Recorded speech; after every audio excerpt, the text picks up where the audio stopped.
Como todos sabemos, la Unión Europea no es el resultado de un proyecto inicialmente político, sino la continuación política de un proyecto económico.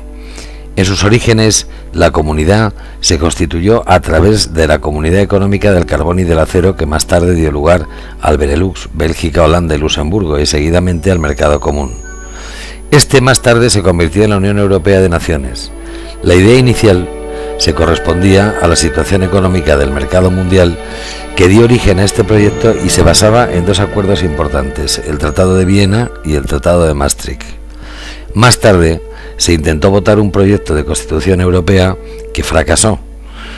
Fracasó en Irlanda sin llegar a acuerdos previos de declaración de principios rectores de la Unión Europea, y aquella Europa de los 10 se ha transformado hoy en día en la Europa de los 25, sin que hasta la fecha se haya profundizado más en la adhesión política y se haya continuado profundizando en la Unión Económica y dotando a la institución de un alto comisariado europeo, un Parlamento Europeo, una policía europea y múltiples directivas tendentes a profundizar en los principios rectores de carácter económico de la comunidad.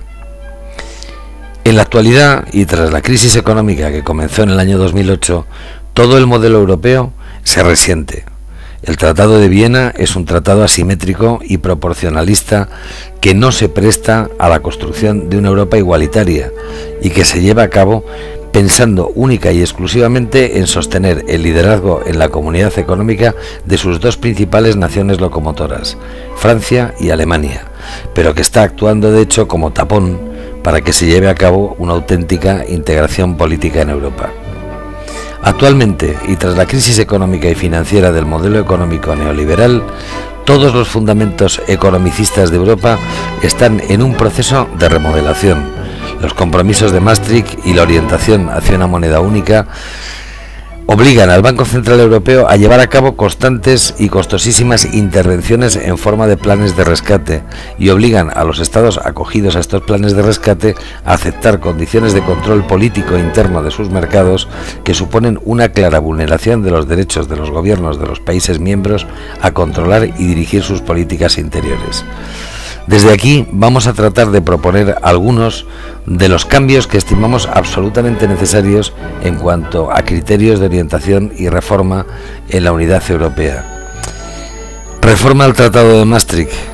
Esta reforma consiste básicamente en aprobar con carácter general la doble circulación en toda la Unión Europea de un euro internacional emitido por el Banco Europeo de Finanzas, aprobándose el uso de este euro para transacciones nacionales internas o internacionales, cuya cotización externa se llevaría a cabo por medio de los criterios establecidos en el Fondo Monetario Internacional en relación con otras divisas. La autorización y recomendaciones a todos los países firmantes del Tratado de Maastricht y a todos aquellos que hayan suscrito el Tratado de Adhesión de la puesta en circulación de nuevo de sus monedas interiores,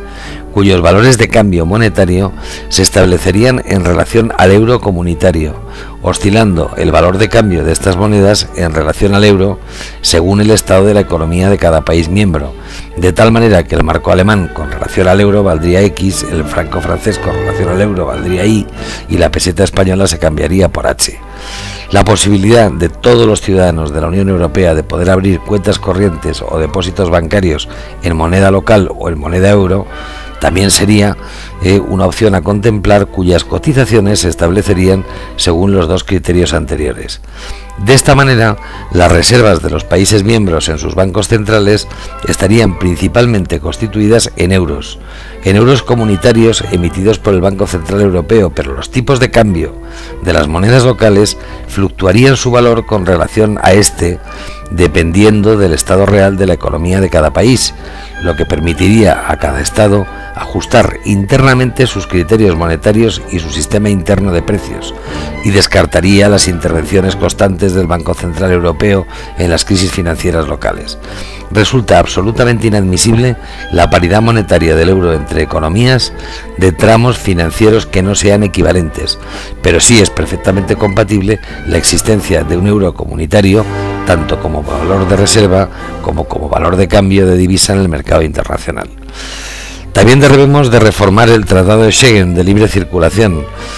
Los países miembros podrían emitir cupos migratorios internos procedentes de países extracomunitarios sin que el permiso de residencia expedido por un Estado miembro de la Unión Europea suponga automáticamente la concesión de una residencia comunitaria o un permiso de trabajo comunitario, siendo solamente válido para disfrutar de estas y sus beneficios en el Estado miembro que lo expide, sin que los beneficios de estas concesiones de residencia deban de hacerse extensivos a todos los demás Estados miembros.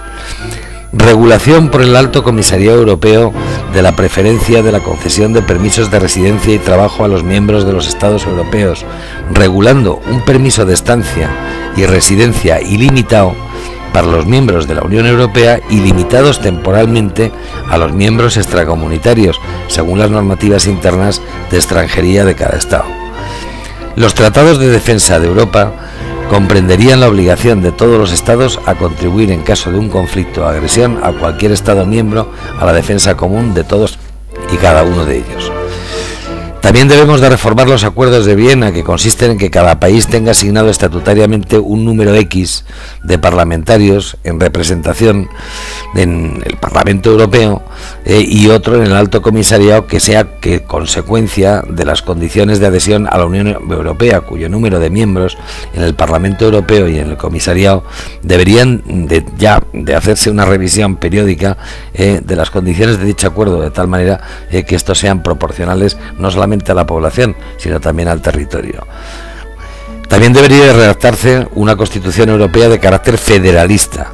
La Unión Europea pasaría a constituirse en la Federación o en la Confederación Europea de Naciones, dotada de un gobierno ejecutivo federal de carácter indisoluble que respetaría el derecho de los Estados miembros a la elección de sus respectivos gobiernos y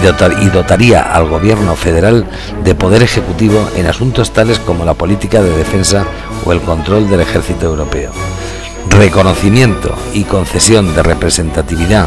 en las instituciones europeas a las denominadas regiones naturales y de un órgano legislativo representativo de estas, con la finalidad de resolver de una vez por todas las tensiones separatistas y balcanizantes de los Estados miembros. Deberíamos de crear también un ejército europeo bajo las órdenes directas del Gobierno y del Parlamento Europeo, renegociar el acuerdo de la NATO, de la OTAN, de la Defensa Común Europea. El Parlamento Europeo o el Gobierno Europeo debe de negociar globalmente sus acuerdos de cooperación con la OTAN actual y las contribuciones de la Unión Europea con efectivos militares, dejando al margen a los Estados miembros, de tal manera que estos no se vean unilateralmente implicados directamente en conflictos internacionales. Los tratados de defensa de Europa comprenderían lógicamente la obligación de todos los Estados de contribuir en caso de conflicto o agresión a cualquier Estado miembro a la defensa común de todos y cada uno de ellos. Es absolutamente imprescindible y necesaria la integración de Rusia en la Federación Europea de Naciones. Con arreglo a todo lo anteriormente expuesto, la Federación Europea debe de contemplar una incorporación inmediata o gradual de Rusia en la Federación de Estados Europeos. Al haber cambiado las condiciones de adhesión al Tratado de Maastricht, esta podría seguir conservando su moneda interior y regular sus condiciones políticas de adhesión al Convenio Reformado de Viena, así como pactar su representación en el Alto Comisariado Europeo, debiendo, sin embargo, de adherirse al Tratado Federal o Confederal de Estados Europeos en todo lo demás. La negociación de un Tratado de Defensa Común Europeo y la integración de Rusia supondría, lógicamente, la inmediata revisión de los acuerdos de la OTAN y la obligación de la Federación Rusa de alinearse con la defensa común europea. Deseo de todo corazón que con este paquete de medidas podamos contribuir positivamente a incentivar y agilizar la construcción de un Estado federal europeo cuyos principios estén basados en la libertad económica y de dirección de la política interior de los Estados miembros, el reconocimiento de las regiones naturales europeas y la independencia de los Estados miembros para poder tomar medidas políticas y económicas reguladoras de su situación interna, reduciendo el intervencionismo de las instituciones europeas exclusivamente a aquellos temas que sean objeto de una política federal común. Muchas gracias. Eugenio Gregorio, Madrid, abogado.